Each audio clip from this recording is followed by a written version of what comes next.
Hey guys, I'm off the grid for August, and Kamala Harris is apparently going to be the Democrat nominee for president, and I don't like her very much, and it has nothing to do with her skin color or her vagina.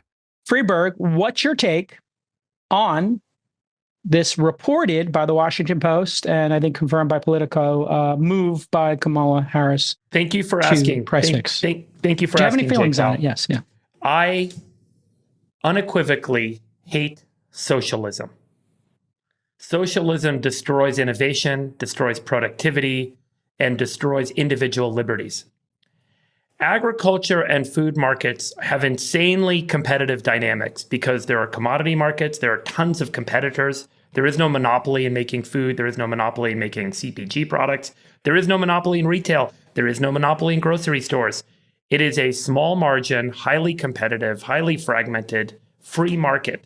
And the free market works in that everyone is always competing with each other, creating new productivity improvements, and as a result, over time, prices come down, except when the government intervenes and gets involved. So I would argue that the real cause of price inflation in food is not the supposed price gouging by corporate players in the ag and food industry, all of whom are deeply competitive with one another, but rather is the result of the inflation associated with government spending and stimulus coming out of COVID. Nick, Exhibit 1, the Fed balance sheet. From COVID to today, the Fed balance sheet grew from $4.2 trillion to $7.2 trillion, a growth of 70%. The Federal Reserve went out and they bought assets and they issued debt to banks and introduced liquidity into the system. If you go to the next slide, as a result, the M2 money supply increased from 15 trillion to 21 trillion since COVID, a 40% increase. Okay, so now there is more money in the system, so the cost of everything should go up, which is exactly what we've seen. We can walk through a couple of the other commodity price charts from the St. Louis Fed. Here is the price of electricity. As an example, the price of electricity has gone up a little bit less than the M2 money supply.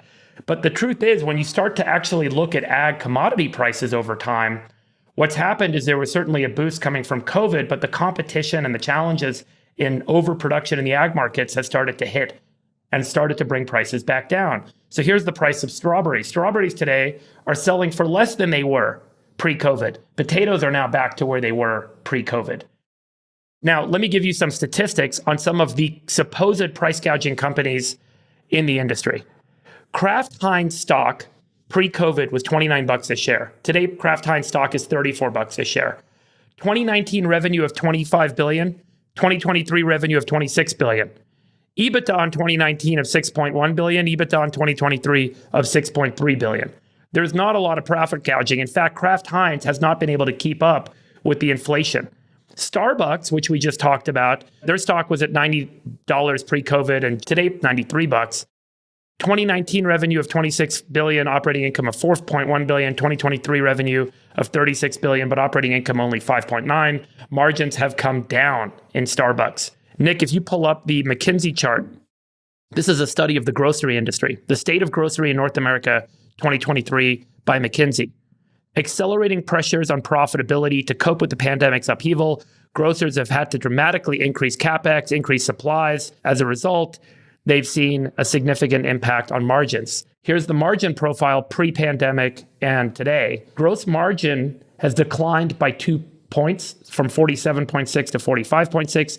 EBITDA margin has declined by 1.5 points.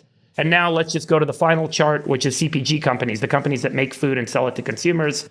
As you can see, during the COVID era, the 3-year rolling TSR has declined since COVID across the board. So food companies are seeing food prices come down. So farmers are really suffering. Labor costs have tripled since the pandemic, but they're still having to sell products at the same price. CPG companies have lower margins and supermarkets have lower margins. So there is nowhere in the ag or food supply chain that we are seeing fundamentally price gouging or profit taking happening. What has happened is the cost of labor, the cost of moving stuff around, the cost of fuel, the cost of electricity, the cost of goods has all risen with inflation because of the increase in the money supply and federal spending and the stimulus associated with the Federal Reserve buying assets onto their balance sheet. So arguably, I would say that trying to step in and cap prices will reduce competition and as a result will reduce investment in improving productivity. And we have seen this countless times with every socialist experiment in human history has started with caps on food, and it has resulted in breadlines like you see in the image behind me today, as we can see in Soviet Russia. This is a mistake. It is a problem. It is anti-American. It is anti-free market. It is anti-innovation. It is anti-productivity. And ultimately, it's anti-liberty. And I cannot stand it. That's my rant.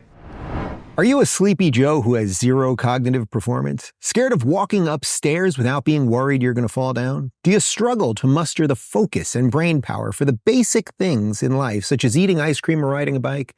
You need to stop drinking woke liberal coffee and start your day by drinking Rumble's very own 1775 coffee. Never mind that it'll be the best tasting coffee you've ever had in your life. It's seriously good. It's also ethically sourced from a family farm in the high altitude mountains of Bolivia. So instead of waking up tomorrow morning and drinking your mold-infested, big corporation-owned woke ideology coffee that's probably making you sick from the pesticides it's sprayed with, try Rumble's 1775 coffee, support freedom of speech, and build a parallel economy that actually values you. Go to 1775 coffee right now and pick up your first bag. Use code Rubin to save 10% off your first order. My favorite roast is the dark. Level up your morning routine with a bag of 1775 coffee and sleep well at night knowing that your hard-earned dollars are going towards supporting freedom-loving creators like me on Rumble, as opposed to the woke mob.